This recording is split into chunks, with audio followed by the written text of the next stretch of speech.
Hey everybody, Colby the DGI Crab here. Happy Saturday to you. The time has come. We've gotten into a new month here on the calendar, and I've got to now look back to the previous month in July to see which of the stocks in the portfolio increased their dividend.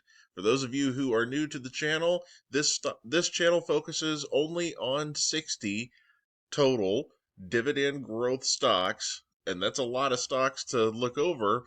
So I've split those 60 into four separate categories or tiers based on the age and time horizon of the investor, because I believe that timeline and your path to retirement, how many years do you still have in the market, is the most important metric you should take into consideration as a dividend growth stock investor. We all want that sweet, sweet passive income that we can use to fund our retirements.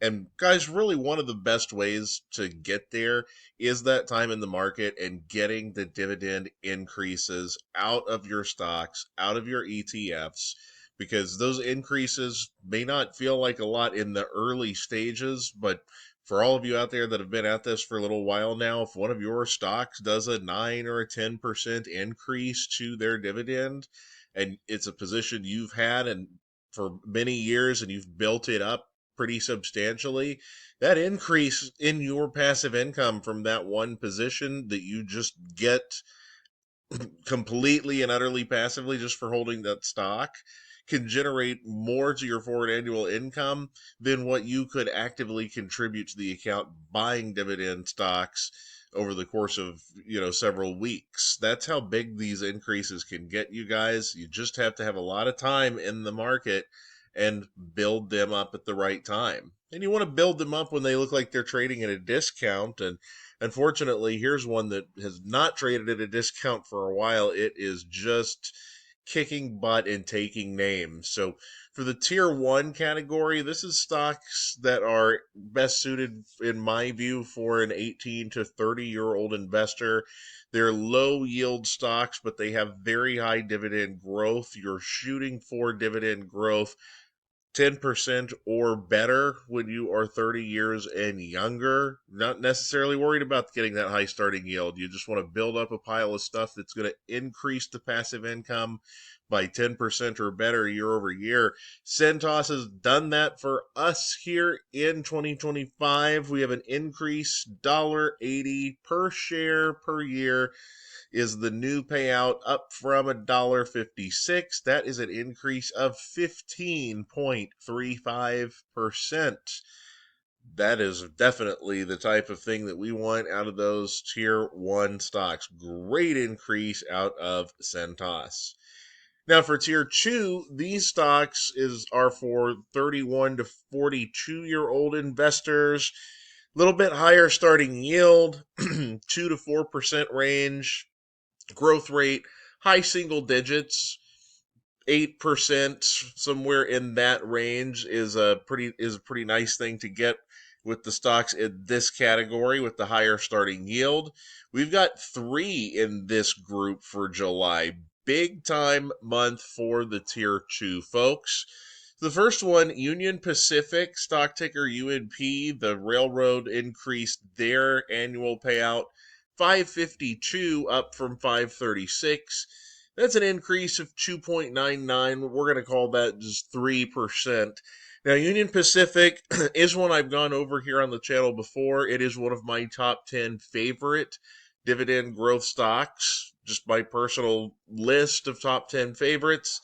Union Pacific, I never get overly excited, concerned, one way or the other when it comes to their dividend increase announcements, because Union Pacific doesn't do just one nice clean increase year over year like a lot of these old stalwart dividend growth stocks do. Sometimes they do two dividend increases in a year. Sometimes they'll do a really big one. Sometimes they'll do really small ones. So long as the overall arrow on the Union Pacific is going up as far as the dividend payout is concerned, and it typically does that pretty nicely, I'm happy.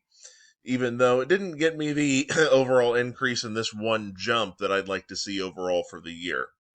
Now, Cummins, stock ticker CMI, and AWR, American States Water Company, these two did exactly what we want out of this group of stocks. Cummins gave us an increase from 7.28 all the way up to $8 per share, 9.89% increase on that dividend. Great job, Cummins, coming in on the high end of expectations for this group of stocks.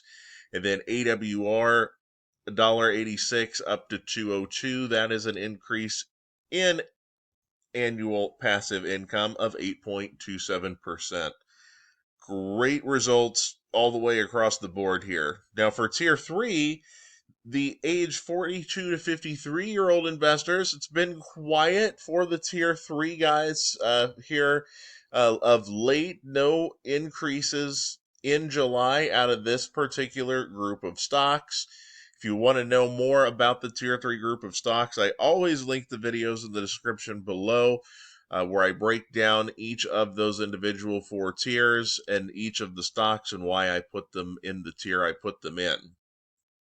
And then finally, for tier 4, the age 54 and older investors, stocks that are higher starting yield but are still growing that dividend. It may just be quite a bit slower than the stuff in the younger years tiers, but we don't need massive dividend growth here. We're trying to acquire stuff that we can very quickly turn around and start enjoying the dividend income off of, thus higher yield, but we still want that dividend growth to at least help us keep up with inflation.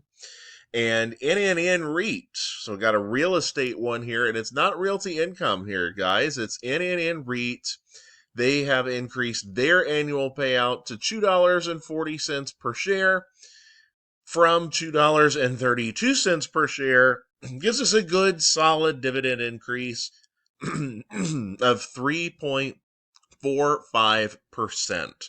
So when you're buying something like NNN REIT, you're usually shooting for a higher starting yield because you're trying to get any of these single stocks when they're trading very low compared to what they typically do. So NNN REIT, if you're buying that one, you're probably starting out with about a 6.5%, 7% starting yield in a down market for them. That's probably about where that add-on would be for me.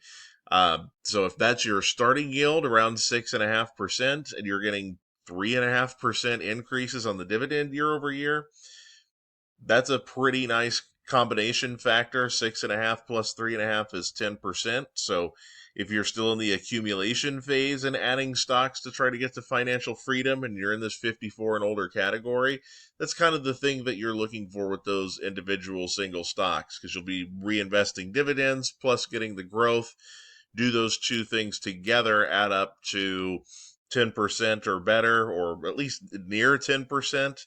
And that would be the case. That's kind of what you could expect with something like NNN REIT.